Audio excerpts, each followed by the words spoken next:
सोनिया गांधी को माफी मांगनी चाहिए, कांग्रेस को माफी मांगनी चाहिए। रुकवाया गया वंदे मातरम कल। नीचे भाई, नीचे आराम से।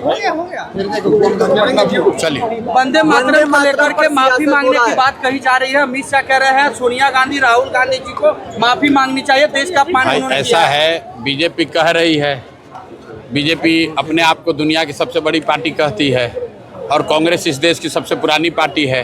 तो बीजेपी ने इल्ज़ाम लगाया है, कांग्रेस उसका जवाब देने में सक्षम है। हम लोग को उसमें क्या बोलना है? हम लोगों ने जो वीडियो देखा है उसमें वंदे मातरम पूरा गाया गया है। अब बीच में कौन रोक रहा था, नहीं रोक रहा था, वो तो सरकार को ही जानकारी होगी, उनको पता करना चाहिए।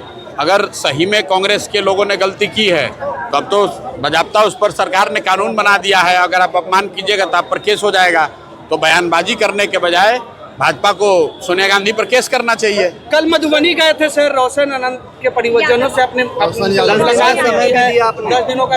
रोशन आनंद जो मधुबनी में, रोशन यादव वहाँ बिलाट गांव के अरेर थाना का एक लड़का है जिसको 27 मई को पुलिस ने अपेरेंटली गलत तरीके से अरेस्ट कर लिया था और थाने में उसको टॉर्चर किया गया। और बाद में 4 दिन के बाद जब लोगों को पता चला तो फिर उसको छोड़ा गया, फिर पुनः गिरफ्तार किया गया और अभी कारा में उसकी मृत्यु हुई है। उसको लेकर हम लोग परिवार वालों से मिले हैं। सिर्फ परिवार से ही नहीं मिले हैं, उस घटना की जांच के लिए कल परिवार के साथियों के साथ, परिवार के लोगों के साथ वहाँ के एसएसपी से भी मिले, जिन्होंने ये आश्वस्त किया है कि 10 दिन के अंदर दोषी पदाधिकारियों पर जांचों उपरांत कार्रवाई की जाएगी। अगर नहीं होगा तो 10 दिन के बाद मैं वापस फिर से वहां जाऊंगा।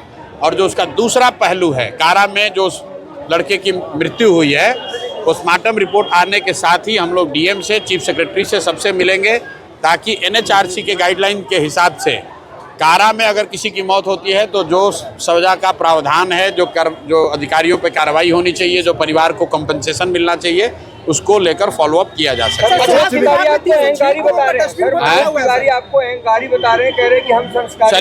चलिए ठीक। अब मनोज तिवारी से हमको सर्टिफिकेट लेने की ज़रूरत नहीं है। मनोज तिवारी को मैं फिर से यही कहूँगा कि आप वस्तुतः गाना गाने वाले व्यक्ति हैं, गाना गाइए। भाजपा के सहयोग से अगर आप एमपी हैं तो जिस क्षेत्र में एमपी हैं वहाँ पर जाकर काम कीजिए। बिहार में आकर फालतू का राजनीति करने की कोशिश मत कीजिए। बिहार के लोगों ने आपको न स्वीकार किया है, न आगे कभी करेंगे। गिरिराज सिंह आपको क्या एस्ट्रोलॉजर है क्या, जो हमें समझाएंगे, बुझाएंगे? गिरिराज सिंह जी पर भी जो हमने कहना था कह दिया। अब गिरिराज सिंह जी अगर कुछ कहेंगे तो उसका जवाब दिया जाएगा। पटना के विभाग में शिक्षक और अभ्यर्थी बैठे हुए हैं, क्या मिलने जाएंगे? अब मेरी जानकारी में है कुछ वहाँ पर पीएचडी के छात्र हैं जो बहुत दिनों से आमरण अनशन पर हैं और कुछ दूसरे अभ्यर्थी भी बैठे हुए हैं, हमारी जानकारी में है। अभी मैं गया नहीं हूँ, जरूरत होगी तो जाएंगे। डस्टबिन घोटाले की हमको बहुत जानकारी नहीं है।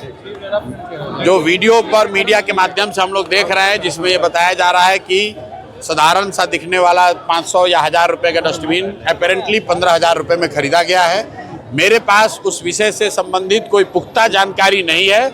मीडिया के माध्यम से जो बात बताई जा रही है हम लोग उसको देख रहे हैं। जब पूरी बात हमारी संज्ञान में आएगी, अगर हमको उसमें कुछ कहने की जरूरत होगी तो कहेंगे। कल शपथ लेने जा रहे हैं सर, कल शपथ लेने जा रहे हैं। विधायक का शपथ है, कल जो प्रक्रिया उसको पूरा करेंगे। दिलीप जायसवाल अपने आप को ईमानदार बता रहे हैं, वो कह रहे हैं कि हमको जो एक्सपोज करेगा वो पहले ही एक्सपोज हो जाता है। अब दिलीप जायसवाल जी के चाल चरित्र चेहरा को जनता के सामने रखा गया है। दिलीप जायसवाल जी को भी मालूम है, बिहार की जनता को भी मालूम है, उससे आगे उस पर कुछ कहने की अभी जरूरत नहीं है।